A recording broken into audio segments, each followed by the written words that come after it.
From the vast, windswept steppes of Central Asia, where nomadic life was as harsh as the winter winds, a story of ambition and terror was about to be forged in blood and stone. In the 14th century, a world still reeling from the Mongol conquests would witness the rise of a new power, one who claimed the lineage of Genghis Khan, but carved a legacy uniquely his own. He was a man whose limp earned him the name Timur the Lame, or Tamerlane, yet his stride would shake the foundations of 3 continents. This is the saga of the Conqueror, who was both a master builder and a ruthless destroyer, a patron of the arts and a self-proclaimed Scourge of God. On the rugged plains near Samarkand, a young boy named Timur watched the fierce Chagatai warriors with a burning intensity.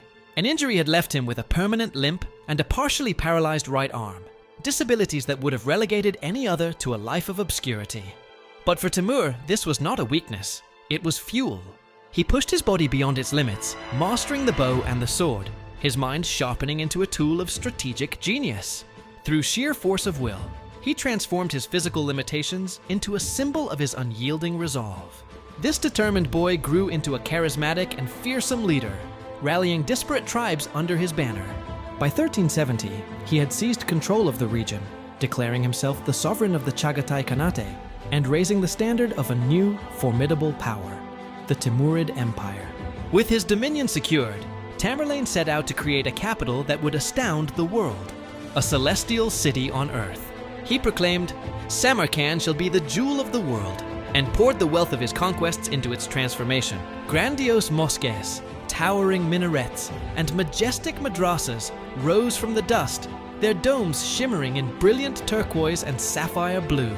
The Registan Square became the heart of a bustling metropolis, filled with artisans, poets, and scholars forcibly relocated from every corner of his expanding empire.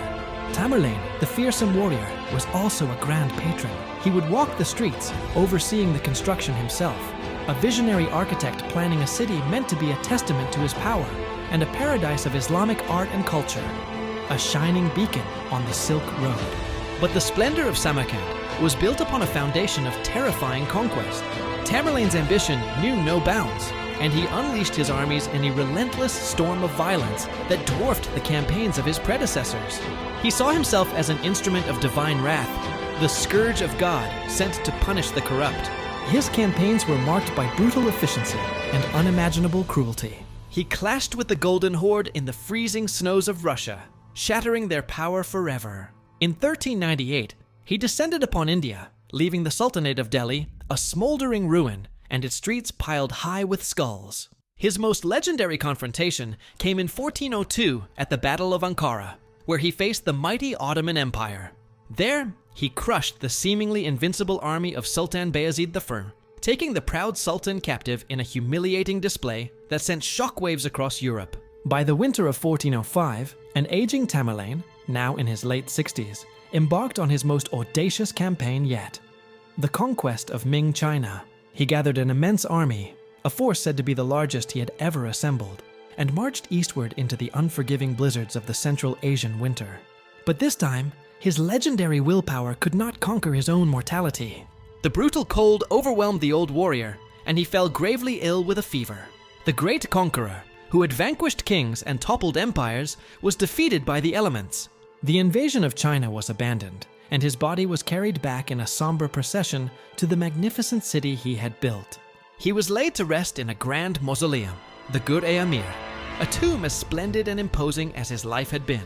Tamerlane's death marked the beginning of the end for his vast, unstable empire, which fractured almost as quickly as it had been built. Yet, the legacy of the lame boy from the steppes endures, a complex tapestry of breathtaking beauty and unspeakable horror. He was the last of the great nomadic conquerors, a figure whose brutal ambition reshaped the map of Asia and whose patronage of the arts gave birth to a cultural renaissance.